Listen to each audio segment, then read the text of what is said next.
Okay, we are live. So we're going to go ahead and get started. Thank you, everyone, for being here. Welcome to our webinar today. We are so glad you can join us. My name is Tanner Tolman, and I will be moderating today's webinar. This webinar is Start with What You Know, Analyze What You Know, and is being presented by Corey Robbins. Allow me to introduce Corey. Corey is a British Isles research specialist at the Family Search Library, and she guides others through their lineage quests, exploring ancestral connections and deciphering old records. She has a bachelor's in family history/genealogy from Brigham Young University and is accredited in research in England. Wrangling 6 kiddos alongside her husband, HJ, her family tree has grown horizontally and vertically. She loves learning music, personality tests, and a good night's sleep. And let's go ahead and get Corey's screen on the stage. And I'll turn the time over to Corey. Thank you, Tanner. Welcome to this class. By the end of this class, I hope that you will be able to use the family history information you already have to create more effective research plans. And it doesn't look like my slides are advancing. Just one sec. Let me see what's going on. There we go. All right. So you are probably, oh, they still aren't. I apologize. Let me try this. No.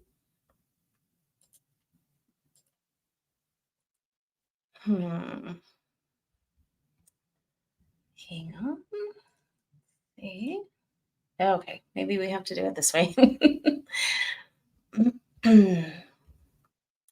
All right, so you're probably familiar with the research pattern that we identify what we know, decide what we want to learn, select the records to search, and obtain and search the record, and then use that information, and it starts over again. So it's important to use the information that you already have. So start with what you know. For this class, we will focus on using Family Search's family tree, and most of the families we will use as examples lived in England, but these strategies can be used with any family tree site or program and in any country. Let's look at the family tree and find someone to research. I followed one of my lines back and found Vincent Saxton I. He doesn't have a spouse listed and looks like the end of line, a logical place to start, right? Let's click on Vincent's name and view his person page. All of this information is very vague and there are no sources. So do I jump in and see if I can find a baptism for him in Little Well in Derbyshire? Let's look around a little more. Oh, hang on, back up. Uh-oh. He only has one child in the tree, and the sources about him were non-existent. So there's his child. Let's see what there is about Vincent Saxon II. Vincent II has one source, but still no exact dates, just years. Let's look at the source. And even the source is vague. Because of these factors and because of the scarcity of records in this time period, it's a good idea to come forward a few generations to where we can be on more solid footing as far as sources and what we know. When I talk about starting with what we know, it's not just what's in the tree. Think about what you're sure about because it has been documented well and makes sense and is consistent with other things you know about the family. So we've learned that it's probably best to start with something more recent. Here are Thomas Young and Mary, who obviously need some research done. Let's go to Thomas's person page. So click on Thomas's name and then person. There is no information here about vital events in Thomas's life, and it shows that here in the research help section too. Let's scroll down and look at his family. No marriage date and only one child. We don't know if Elizabeth, his daughter, was the oldest, youngest, somewhere in the middle, or an only child. Let's also not forget to check the sources. The only place Thomas has been found is in his daughter Elizabeth's christening record. It looks like in this case, we should come forward a generation and find the family in censuses and Thomas's children's christenings in the church records first, so we have a better idea when to look for Thomas's marriage to Mary, and which may then lead to finding his christening. So let's move on to analyzing. Here is the person page of George William Hawthorne.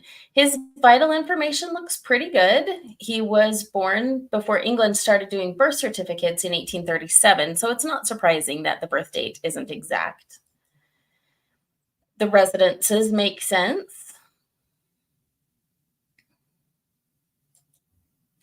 Let's look at his wife and children. They were married in 1839. Sarah died in 1853. William, the first child, wasn't born until 1843. We would expect the oldest child to be born within a year of their marriage. So this may indicate that there are children born before William. Or maybe this is the wrong marriage. Civil registration, census, and church records should help us sort this out. We would expect children to be born every 2 to 3 years. William was born in 1843, Ebenezer in 1845. That looks good. Then Joseph was born in 1849. That's a 4-year gap. There could very well be a child missing here. It's 3 years between Joseph and William, and then 1 between William and Sarah, and 6 between Sarah and Louisa. So there could be a child born there. But Louisa was born in 1859, and Matilda after that. Her mother, Sarah, died in 1853, so something is wrong there. We'd need to sort out the mother's death and who these last children truly belong to, but it's good to keep in mind that there are likely more children in this family. These children were born after civil registration began in 1837, so that should help. Church records might also be available. Let's look at another person, Greta Klausdottir Oberg. It's indicating that the person may have another spouse. So let's scroll down for more information. She might have, you see her husband died a year before she did, but there's an even greater chance that her mother remarried. You see the gap between Klaus's death and Britta's death. So that's something to check out. Now let's look at Elizabeth Martin. Family tree says she was born in 1811 in Bristol, Gloucestershire. But before we jump into looking for her christening record, let's spend a minute looking at what's already there so we don't jump to incorrect conclusions. Scrolling down, under other information, it lists some of her places of residence. Well, this is interesting. In 1861, she's living in both Kirkdale, Lancashire, and Woolwich, Kent. That will require some sorting out. Let's scroll down further to see what we have as far as children. 10 children, that's a lot, but let's look a little closer. This information was gathered from each of the children's person pages. Let's check for gaps between the children first. Sarah was born in 1834. Both George and Sarah were christened in 1836. Thomas in 1840. So that's a 4-year gap, could be a child missing there. John in 1841, then Robert born in 1843, Evan in 45, Ellen in 48, Edward 51, James 54, then William in 57. Now let's look at where they were born. Sarah and George were both born in Bitton, Gloucestershire. Thomas, however, was born in Woolwich, Kent. That's the same place as was listed in the residences. We'll have to look further into that. John was born in Bitton, and Evan and Ellen were born in Bristol, Gloucestershire. Then the last 3, Edward, James, and William, were born in Lancashire. Let's look at a map to get some sense of the places these children were born. This is a map of the lower half of England. As you can see, Gloucestershire and Kent are not that close to each other. Did the family have a reason to travel to Kent and then back to Gloucestershire, or is there an error in the tree? This is a map of the south of Gloucestershire. Bristol, where Robert, Evan, and Ellen were born, is in pink. Bitten, where Sarah and George and John were born, is nearby. That seems more reasonable. Now let's check the sources back on Elizabeth's person page. Click sources here. In the sources, we particularly want to see what's going on in 1851 and 61. So we'll scroll down and click the little arrow to see the source details, and we see the Thomas Young family in 1861. Thomas, Elizabeth, all their children except James and William were born in Gloucestershire. This generally fits what we know about the family. Now let's look at the other census for the 1861. For 1861. This is where the Woolwich, Kent information comes from. Here we see another Thomas and Elizabeth Young family. The birth year for Robert matches, and Thomas fits in the right place as far as the spacing between the children. But the big issue is the place, and this is where you need to be careful. If your Robert or Thomas Young, sons of Thomas and Elizabeth, married and had children in Kent, this is likely your family, and the Gloucestershire family is incorrect. However, this is my family who moved to Gloucestershire, or from Gloucestershire to Lancashire. Both families had a son named Robert. This Kent 1861 census and residence on the person page need to be removed. We will need to remove Thomas from the Gloucestershire family. That leaves a 5-year gap and indicates that there is probably a child missing. Let's look at one more family. First, we check the research helps. This tells us there is a possible missing child of Charlotte's. This time we're going to use the timeline. John Howell and Charlotte Plummer were married in 1828, but their first child wasn't born until 1830. So we'll go into children's TV show mode now. What does that mean? That's right. There's a good chance there's at least one child unaccounted for. A quick look through the children's birth dates shows a 4-year gap between Charles and Thomas.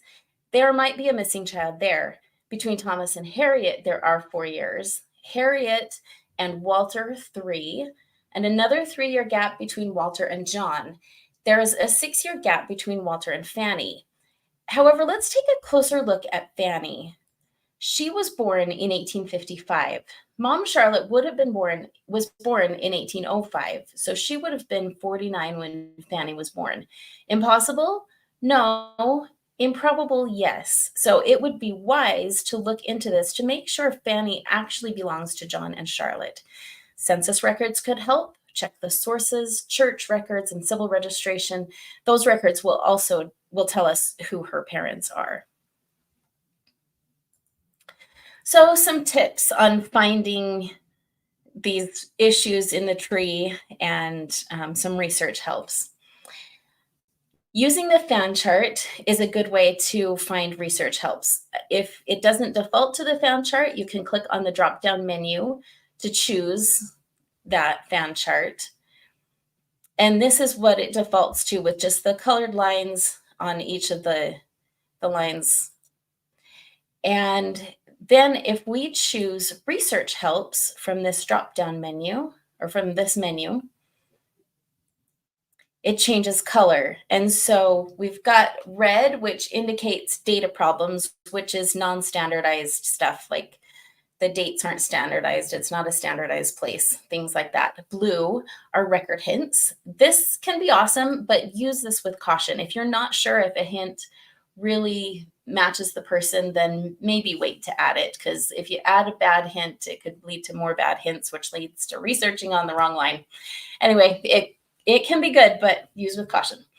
Purple are research suggestions. This is where you find the notes about possible missing children, possible marriages, etc.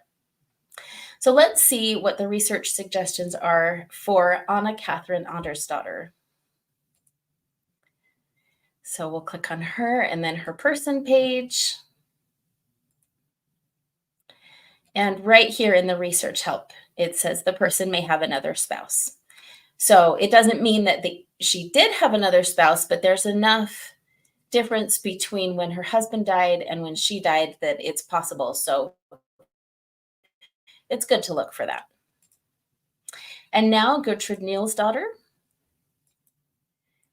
and she has a lot of research helps the possible two possible missing children and that there may be another spouse. So you'll always find those research helps in the upper right hand corner there.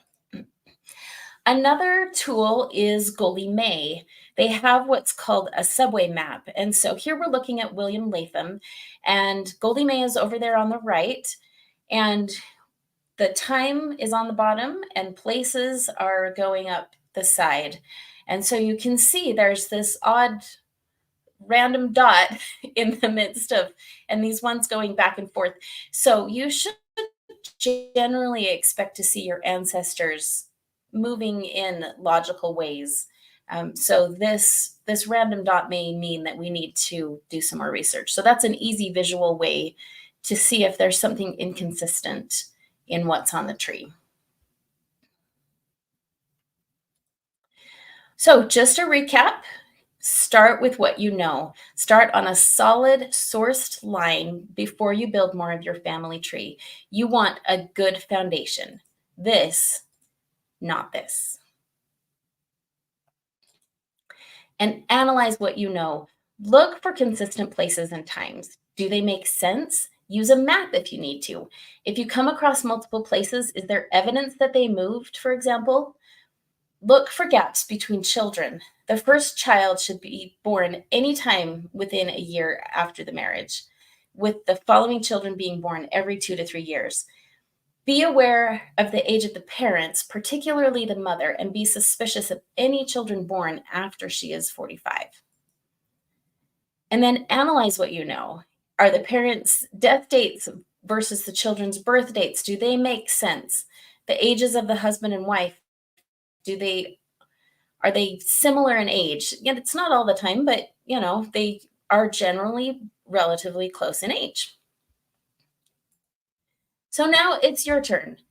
Take the next few minutes to pull up your family tree. It doesn't matter which platform you use whatever you're comfortable with. Choose a family and analyze it closely.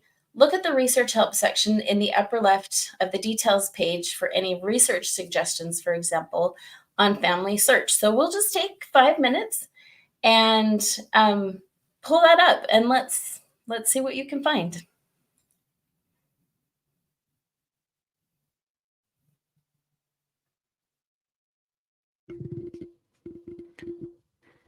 Okay, so everyone just go ahead and take 5 minutes and just kind of look through your tree like Corey suggested.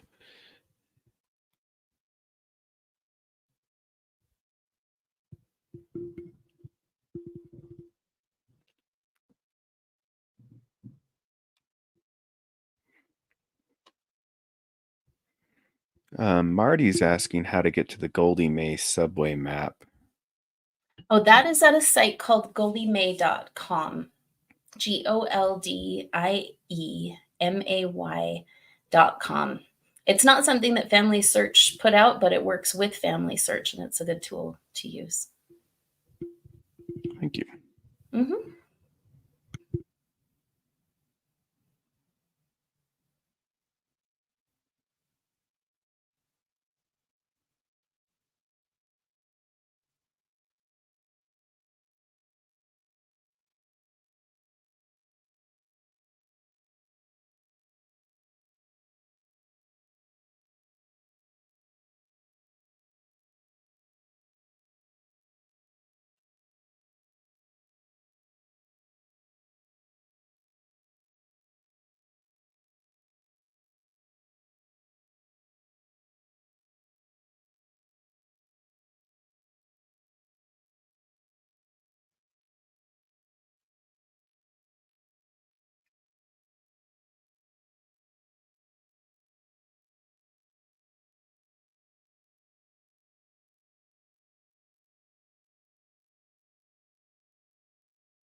Doreen is saying she's having a hard time seeing the research help on the family chart.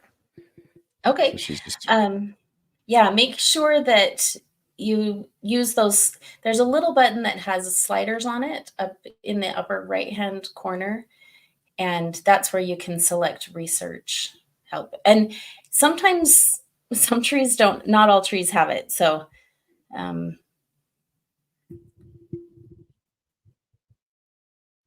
you may be one of those people. But yeah, make sure that is selected on the.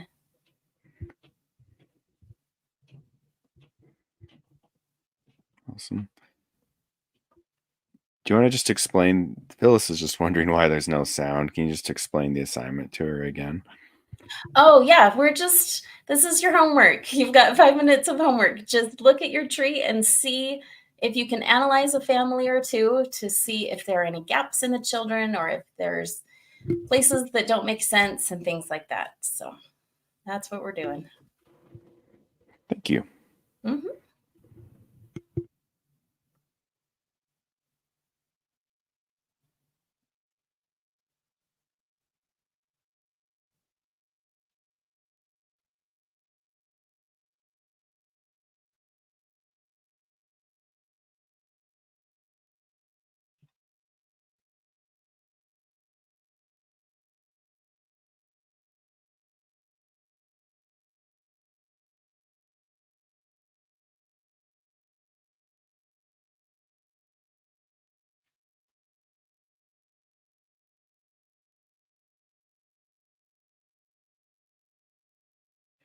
All right, we've got a minute left of your homework time, but I'll switch over to family search and just demonstrate where to find the research helps on the fan chart.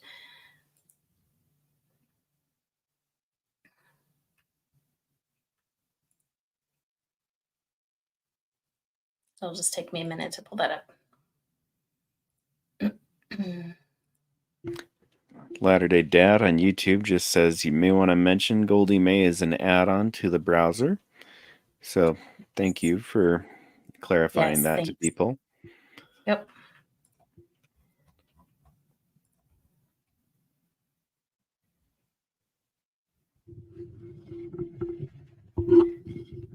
Wilma says, Okay. how did you go onto the fan chart to see the resources, the purple, the blue, and the red, etc.? Yep. All right. So this is how so you're signed in, go click on family tree and tree.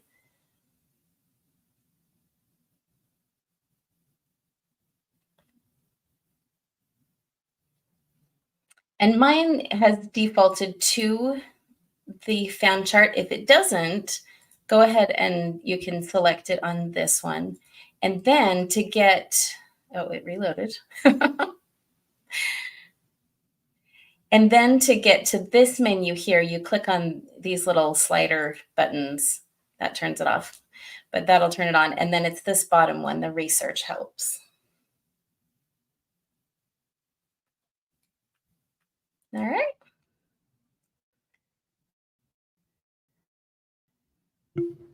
Thanks. So these purple ones are the research suggestions. All right. Well, let me get out of this.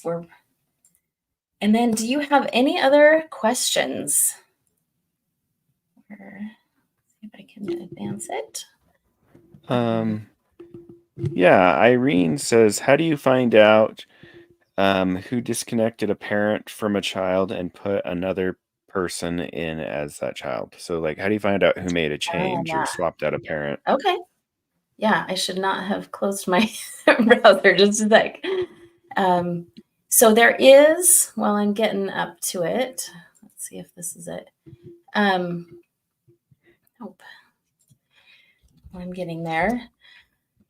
There is a menu on the right side of a person page. So let me get to the tree again. Actually, I'll go to recents so we can see a list.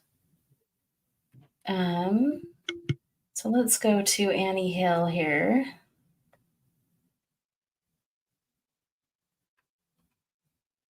So if you scroll down here to the latest changes, this is where you'll find that. And if you click show all,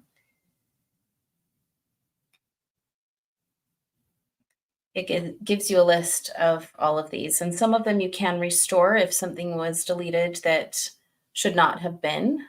And this is how you know who did it. And so if you need to contact them, you can click on their name and chat with that person. Sometimes their email address will be listed here, but that's how you get a hold of that. Awesome. Thank you. Mhm. Um, so just for everyone's benefit, let me just go ahead and mention this. One of the cool things about being on StreamYard is it doesn't matter what platform you're on. If you can be on Facebook, YouTube, whatever, and the questions that you ask, they actually come through to us on YouTube. Um, I do want to mention, though, in case anybody's wanting to go, that we do have a Bitly link where we get, um, where we ask for feedback. And so I'm going to go ahead and just post that now. And then I'll also post it when we close. But if you could please just, before you leave, just open that up and give us feedback. We really do go through all of that. So there's the link to that in the chat. Um, Carolyn says, how do you get more bands of ancestors to show up? You can get up to 7. So back to your family tree.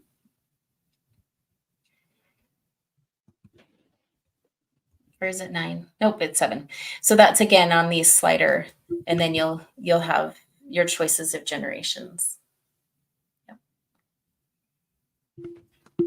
Awesome. Thank Yeah. you.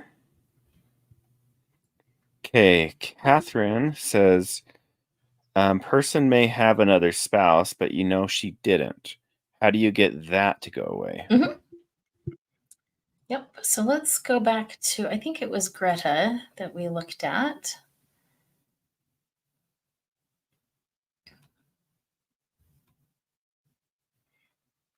Person may have another spouse. So if you click on it, you can hit dismiss right here, and that will go away. You don't have to worry about it. Awesome. Thank you. Mhm. Let's see.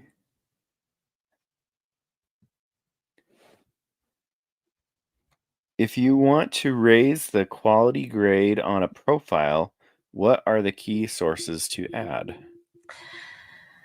I am still learning about the quality score, but I think, and Tanner, if you know, jump in, um, that their main sources that support the birth, marriage, and death. So census, church records, vital records, things like that. That's what I believe. But like I said, I'm still learning about it. Yeah, I don't have a better answer than that. I mean, I assume it's looking for obvious errors, like we pointed out in this class, sources. But the engineers did all that. Um, okay, Irene says, how do you restore a person? So if I guess they're deleted during a merge or Ah, something. um, yeah, yeah, that could be, and that should be down here in this changes section here. And if you can restore, it will be over here on the right, like this one. You just click that restore and it'll put it back. Awesome. Um, okay, another question about Goldie May. Can you show again how Mhm. to go from Family Search to Goldie May? Yep. So we go to their Goldie May site, goldiemay.com. And it is, like the other commenter said, a browser extension. So you install it, and then I'm using a Microsoft, so it hides up here in this extensions. So I can just turn it on here, and then it pops up over to the side. Well, it usually does. Of course, because I'm live, it doesn't. But it usually hangs out here, so you can have it, or I like to use two screens, so I'll pull it over to my other screen so I can look at it there. Um, Let me see, maybe I can get it to behave. Let's go May. Nope. Yeah, sorry. That's the dangers of doing something live, but that's how you install it. And then it asks you, let me see if it's hiding over here somewhere.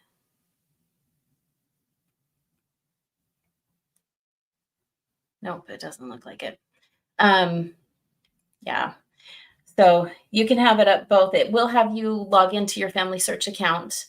So because it does work with Family Search to see what the information is there. So I hope that helps. Yeah, I think so. Um, okay, Pink on Facebook says, I'm in Independence, Missouri, and have a full tree, but I would like to meet with someone about what I found. So, in that situation, we do online free consultations. They're just over Zoom, and it's not like they're free and then there's a catch. It's just a way for us to help expand our help to those who don't live in Salt Lake. So I'm going to go ahead and post the link Mhm. to where you can get an online consultation in the chat. And that's what you're going to want to do, Pink, is you're just going to want to sign up for one of those. There's Mhm. also a And that's what this question. QR code goes to as well. Oh, yeah. Yeah. So you can go ahead and just scan the QR code on the screen. Um, some it was on YouTube says, I am from Ukraine. Is it the truth that my family was explored back to 1200 BC? Most likely not. Um, Maybe if you've got like a Yeah. Japu Yep. in China that goes back that far, but even the Japu, Yeah. I think, just go back to Christ. So I'm going to say most likely no. Yeah. Um, let's see. Okay, somebody's asking about where does the quality grade appear?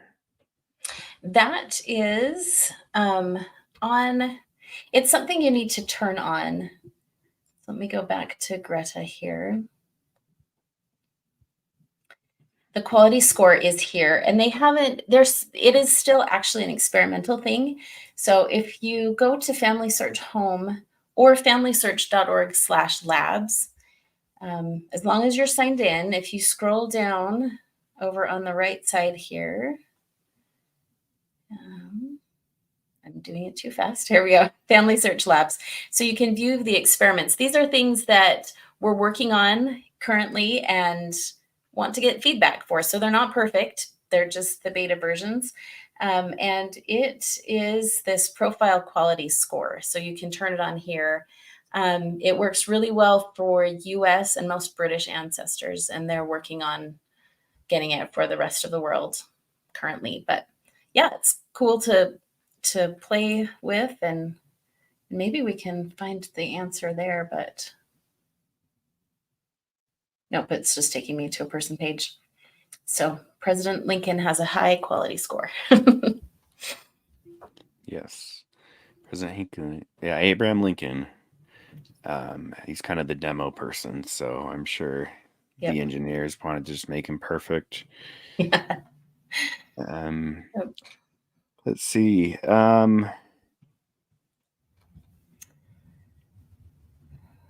Let's see. Someone says, Heidi on Facebook says, any suggestions on an ancestor who could not read or write? That's most of our ancestors. Yeah, it's just up to the parish priest to record them.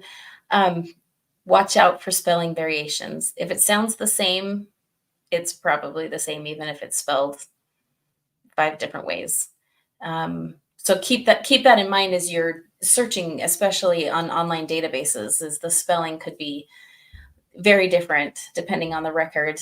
Because if you don't know how to read or write, you can't tell somebody how to spell your name, and you don't recognize if it is spelled what we would call wrong. But but they will still have records because they were not usually the ones who kept them. They just reported, or they went to have their child baptized, or they went to get married, or things like that. So there will still be records. Mhm. Um, Sylvia says, any suggestions about how to deal with too much information? I'm the only one in my family doing family history, but the rest of them keep sending me information, sometimes going Mhm. back to the 1500s. Um, I would, me personally, non-confrontational me, would say thank you and just put my blinders on and focus on what I'm working on. Um, yeah.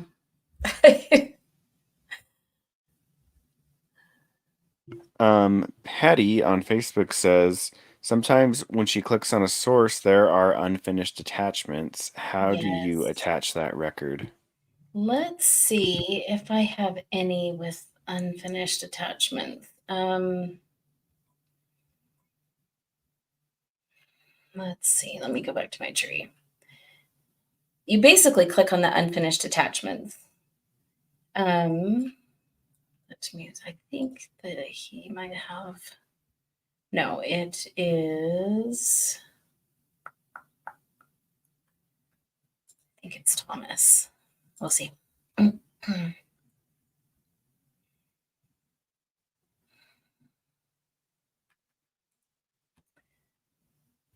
Yes. Okay. So you basically click on unfinished attachments here, and it brings up the source linker. Um, so there's this unknown. So that's going to be an unfinished attachment. Let me see if there's another that's probably similar. Let's check this one. You can dismiss it. I should probably for that one. Yeah, again, that's an unknown. Sorry. So I can just dismiss that because I don't know how to link an unknown. 41. So this is a census. And again, we've got an unknown.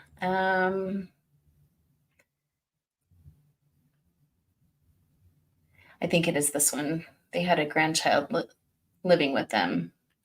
Okay, so this John Cohen, if I know who he belongs to, so say for example, it was not John Cohen, but James Young, I can actually drag him up here and attach him that way. So hope that Um, helps.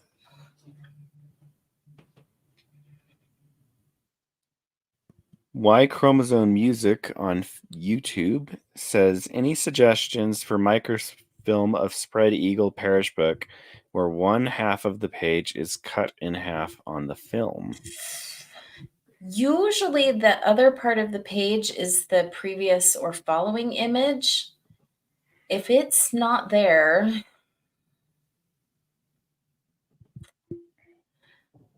um, that's a tough one because it depends. If it wasn't filmed there, then you probably need to contact the archive where that is. But first, look on the previous or following page because they often have gotten that. They were pretty careful as they were filming. Yeah.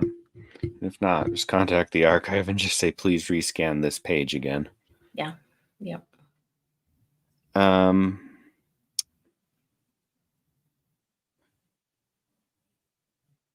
let's see. Mary said on StreamYard says, can you repost the opening slide that had a circular chart? Yes. Let me see if I can navigate to that real quick. See if it'll let me.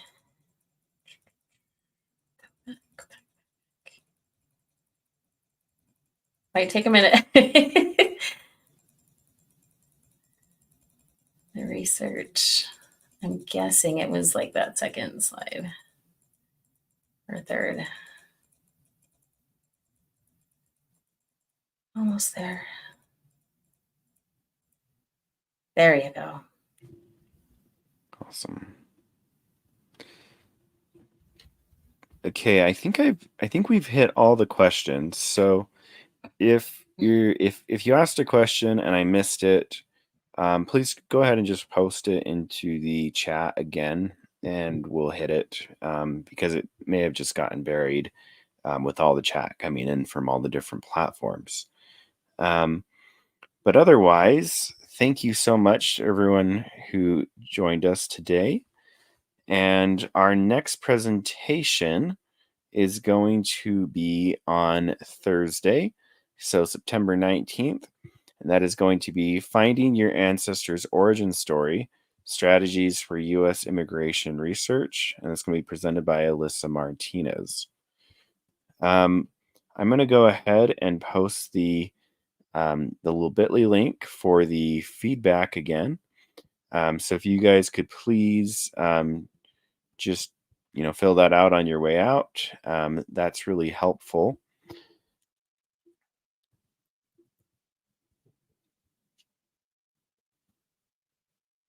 So here is okay. John on YouTube says, "Is this being recorded so you can watch it if you missed anything?" Oh, the next class, September 19th, is my birthday. Well, happy birthday Happy to birthday, you, John. John. Hope it's great. Yes, it will be recorded, so it's going to be the same as this one, where we're gonna be on StreamYard, but then it's also going to be live streaming out to YouTube, which it looks like that's where you are, and also Facebook and a bunch of other places. So afterwards, you'll just go to the Family Search YouTube page, and it will be there. So have a great birthday, and then come watch the recording. Okay, Wilma on StreamYard is asking for the handout again. So I will go ahead and post that just for everybody's benefit. So it's this link right here. I'm not going to put handout in front of it because I think if I do that, it makes it so you can't click on it. Just good. Double check, make sure we got all the I think we got all the questions. So we'll Ooh. go ahead. So great job, Corey, for that wonderful presentation. And thank you, everyone, for coming. And we hope to see you in the future.